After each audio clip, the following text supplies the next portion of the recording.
Hello and welcome to another video of the Three Unicorns. I'm Taryn. I am at the moment reading a book called Marked House of Night by PC Cast, and Christian Cast is not suitable for young readers because he has swearing in it and much more. And thank you for joining me. Just when I thought my day couldn't get any worse, I saw a dead guy stand next to my locker. Kayla was talking a non-stop K-babble. She didn't even notice him at first. Actually, now I think about it, no one else noticed him until he spoke, which is tragically more evidence of my freakish inability to fit in. But Zoe, I swear to God, he didn't get that drunk after the game. You shouldn't be so hard on him. Yeah, I said absently. Sure. Then I coughed. Again, I felt like crap. I must be coming down with Mr. Wise, my more than slightly insane AP biology teacher called the Teenage Plague. If I died, would it get me out of the geometry test tomorrow? One could only hope. Zoe, please, are you even listening? I think you had like 4, I don't know, maybe 6 beers, and maybe like 3 shots, but that's totally beside the point. You probably couldn't even have you probably wouldn't even have had hardly any of your stupid parents didn't make you go home right after the game. You shared a long suffering look, in total agreement about the latest injustice committed against me by my mum and step-loser. She'd married 3 really long years ago. Then, after barely half a breath break, Kay was back to the babbling. Plus, he was celebrating. I mean, beat the union. Kay shook my shoulder and put her face close to mine. Hello, your boyfriend? My almost boyfriend, I corrected her, trying my best not to cough on her. Whatever, he was a quarterback, so of course he's going to celebrate. He's been like a million years since Broken Arrow has been best union. 16. I'm crappy at maths, but Kay's math impairment makes me look like a genius. Again, whatever. My point is that he was happy. You should give the boy a break.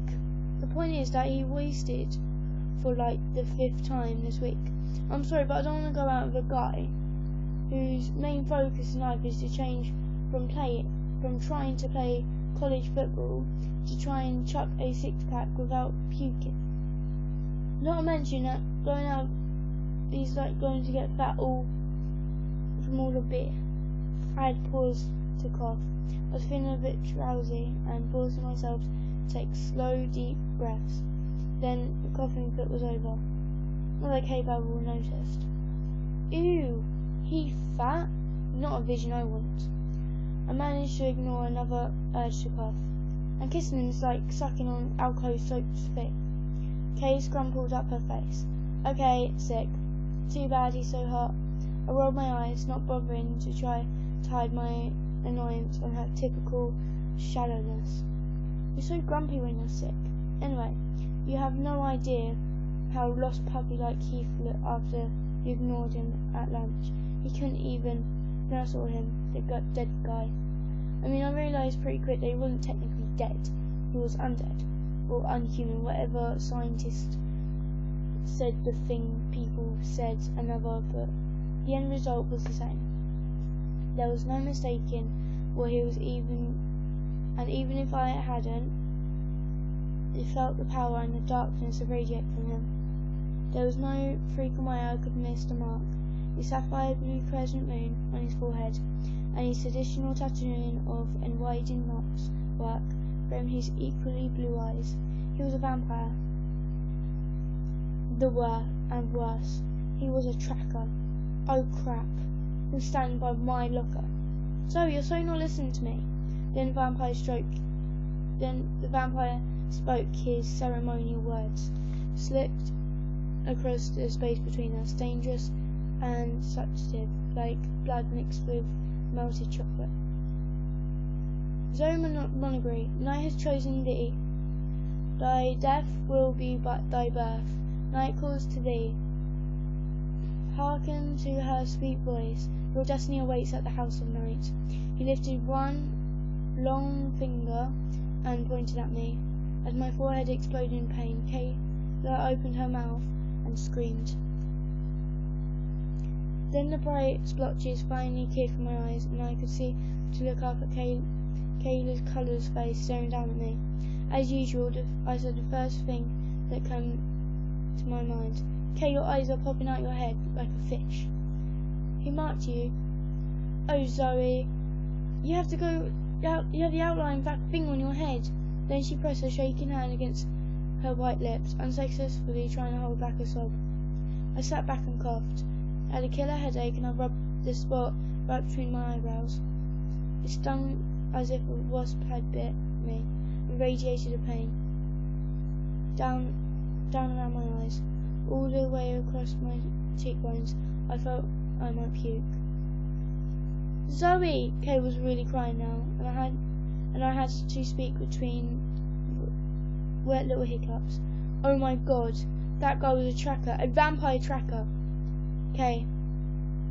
I blinked hard, trying to clear the pain from my head. "Stop crying, you know, I hate when you cry." I reached out to attempt to comfort her and pat her on the shoulders, but she automatically cringed and moved away from me. I couldn't believe it. She actually cringed. Like she was afraid of me. She must not have seen the hurt in my eyes, because instantly a string of breathlessness Kay babbled. "Oh my God, Zoe. Oh God, Zoe. What are you going to do? You can't go to that place. You can't be one of those things. This can't be happening. Who am I supposed to go to those football games with?" I noticed that all during her tidal, she didn't once notice me move closer to me. I clamped down on the sick, hurt feeling inside, and threatened to make me burst into tears. My eyes dried instantly. I was good at holding back tears. I should be. I've been 3 years to get good at it. "It's okay, we'll figure it out. It's probably some bizarre mistake." I lied. I wasn't really talking. I was just making words come out of my mouth. Still grinning at the pain in my head, I stood up, looking around, saw a small measure of relief when Kay and I were only ones left in the math hall, and I had to choke back, and that I knew was her historical laughter. Had I not been totally psycho about the geometry test from hell scheduled for tomorrow, and had run back from my locker to get my books, so I could attempt to obviously and pointlessly study tonight, the tracker would have found me standing outside in front of the school with the geometry of 1,300 kids who were Broken Arrow South Intermediate High School, waiting for what my stupid Barbie clone sister liked to smugly call the big yellow lions. I have a car, but standing around with the less fortunate who had ruled the buses in tune-honoured position, not to mention the excellent way to check who's hitting on who.